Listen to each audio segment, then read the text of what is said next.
イラストレーターの斉藤直樹です。今日はですね、横にめちゃくちゃすごい人がいるんですけども、ちょっとあえてご紹介させてください。多分紹介しなくても誰だかわかると思うんですからね。アーティストの村上隆さんです。すいません。村上さん、お邪魔してます。今日はわざわざありがとうございます。いや、ちょっとあるお願いがありまして、斉藤さん宅にいや、そうなんですよね。押しかけております。ちょっと今日は、助言を、アドバイスをいただいていたんです。今日なんか、フランスから、羽田に来て、そこから、いや、もう旅ガラスの大変悲しい人生も送っております。いや、なんかめちゃくちゃその世界をこう飛び回っているイメージなんですけど、はい、日本と海外ってこう、どのぐらいの比率で移動されてるんですか？パンデミックでゼロになったんで、はい、今だからそれのちょっとしわ寄せが来て、月に3、4回行かなきゃいけなくて辛いです。いや、そうですよね、はい。さっき日本にいたと思ったらフランスいてアメリカいてってもうすごい移動量だろうと思って。いや、もう本当に無駄です。いや、お疲れ様です。時間が無駄でございます。いや、それでですね、このチャンネル、絵を志している若者がたくさん見ていると思うので、ちょっとね、村上さんにこれどう思うんだろうって聞きたかった質問があるんですけども、お聞きしてよろしいでしょうか？はい。僕もよく聞かれるんですけど、絵のプロになりたいっていう人は、美大に行くのがいいのか、それとも専門学校に行くのがいいのか、それともどっちもそんなに良くないのか、はたまたなんかこう、知られざる違うルートがあるのか、村上さんだったら、なんかどれを勧めますか？最近、はい、ここ数ヶ月、斉藤さんの YouTube を拝見させていただきまして、ありがとうございます。ものすごく学びが多くて、恐縮すぎる。いや、本当に学ばせていただいてます。はい、ありがとうございます。その中で質問の方とかの問答とかも、拝見しておりますし、僕は最近一番気になったのが、ブルーピリオドっていう漫画アニメ、あの辺を見てて、なんか随分やっぱり美大受験も、なんかありさまが変わっちゃったんだなっていうのを感じました。じゃあもう当時とは全然違う。僕がもう随分40前ですからね。芸大出身。芸大ですけども、全然、当時は、美大受験といえば自殺者が頻発するという、そういう世界観でしたから。なんか伝説ではよく聞きました。いや、もう伝説でも何でもなくリアルで、我々は、誰々君が死んだとか、やっぱりちょっと悩んでたんだね、ぐらいな。もうちょっと本当に現代の人が聞いたら、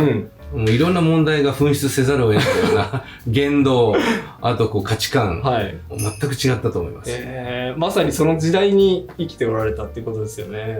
僕らの当時は美大一択でした。でも、それでも僕と同い年のフィギュアアーティストの坊目さん、彼とかは当時出てきてた東京デザイナーズ学院のアニメ学科に行って、で同級生がこの前のジブリの新作でも参加した井上俊之さんとか、そういう天才アニメーターとかがその専門学校に入学してプロになってたような時代の先駆けだったと思うんで。じゃあその頃から専門学校っていうのがやっと現れてきたっていう感じなんですね。現れて成果も出し始めてた頃じゃないでしょうかね。そうなんですね。で、僕らがそれであと30、40歳ぐらいあった頃に、デジタルハリウッドとかが出てきたりして、でもそこからソーシャルメディアで突然デビューする人もいますし、僕らも、スカウトするのはソーシャルメディアでスカウトします。で、その時に彼ら彼女らの背景が美大生だろうが、なんとかであろうかっていうのはほぼ関係なく、お声掛けさせてもらってるんで、一番の窓口はソーシャルメディアじゃないかなっていうのは、実感としてはありますけど、何でも大丈夫なんじゃないですかね。じゃあもう、自分がパワフルにプレイできるようなところだったら、別に美大だろうが、専門学校だろうが、ソーシャルメディア中心に活動してても別にどこでもいいっていうことなんですかね。本当にこれ難しいです。なぜかというと、プロとは何かというと、サポートする方がいるかいないかだと思います。だから例えばご自分が一人でイラストレーターで、クライアントが向こうにいて、自分でやってるつもりかもしれないけど、クライアントである出版社と、その向こうにユーザーがいて、っていう意味では、その出版社なりがサポーターだと思うんですね。そのサポーターの方がどういった動機づけで、そのクリエイターアーティストを探し出すか、もしくはそのクリエイターアーティストをプッシュしたいか、もしくはもっと自分たちが大きくしてあげようと思いを膨らませてくれるか、そのサポーターなりがすごく大事なキーだと思うんですけど、なるほど。あまりにも自分自身でうまくプロデュースしすぎる人にはサポーターをつきづらいっていう逆説もあるんですね。確かに。なんかヨタヨタしてると、はい。助けてあげたいとか、うん。そう思っちゃったりして、なんかそういうのが上手な人もよくいると思うんですけど。いや、わかります、その感じ。はい。はい。なんで、なんとも言えないのがこれまた難しいですね。ご時世的に。なるほど。ちょっと、まあそこまでは計算できないかもしれないですけど、でもやっぱりなんかサポートしたくなるような、なんかブランディングというか立ち回りみたいなのは多分そんなに考えられてる人いないと思うので、それはちょっとなんか皆さん参考になるんじゃないでしょうか。あとはまあ、すごく真面目にね、はいお答えしてるの見て、へえと思うんですけど、はまあみんなこういうネットを見てる方たちって、まあネットの結構賢者みたいな人たちはいはいはいってまあ大体東大卒が多いんで、えコスパがいい動きっていうのを推奨しますよね。え、確かに。だけど、だからまあクリエイターの中にね、うん自分は非常にまあ帰ってきて6時間もやったのに、うんコスパが合わないとか、はうまくなかなかならないんで絵が嫌いになったとかうんありましたけど、なんかそういうの最近読んだんです。ええ多分斉藤さんのあれだったと思うんだけど、すか。でもなんかそれは違うんじゃないかなと思って、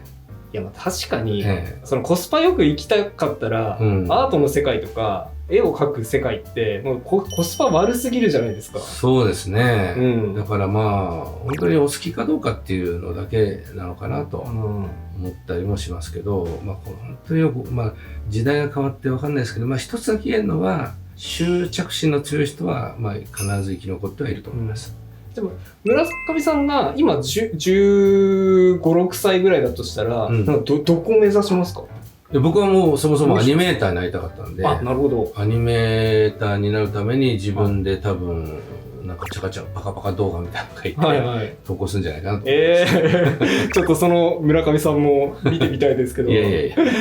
いやーなんかでもすごいサポートしたくなるような動きっていうのはなんか僕的にも確かにっていうふうに思わされたので、はい、大変勉強になりました。今日はすいません、ありがとうございます。いやーもうめちゃくちゃ勉強になりました。突然です。はい、これからもチャンネル、見てくださいっていうのもなんかあれですけどね、見てください。はい。ありがとうございます。はい。では今日は村上隆さんと一緒にお送りしました。また次回の動画でお会いしましょう。バイバイ。すごい。バイバイしてください。